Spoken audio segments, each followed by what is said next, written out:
I start with an upcycled watercolor palette and a range of colors that I'm immediately drawn to without judgment. I set myself up for success by arranging them in the order in which I would like to use them and spraying them with a little bit of water so that they can be more fluid and ready for use. Now, what am I going to do? I have no clue, so I started with this.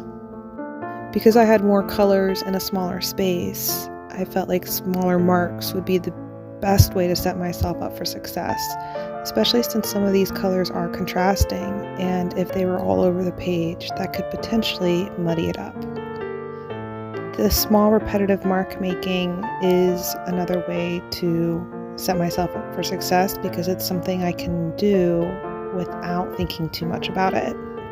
Anytime we're doing repetitive mark making, we are self-soothing. It is an opportunity for us to release tension associated with anxiety, while simple repetitive marks builds depth and interest over time.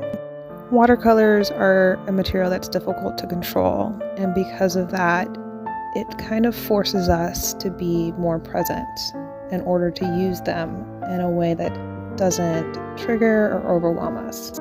By focusing on things that are in my control with this material that is difficult to control, like the colors that I'm using and the marks that I'm making, I am practicing setting myself up for success, which will support my self-trust and my self-love.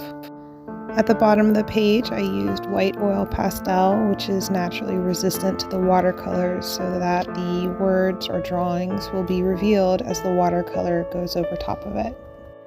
And by sticking it out and finishing this entire piece, which took maybe a total of 5 minutes, I have actually given myself another reason to love me.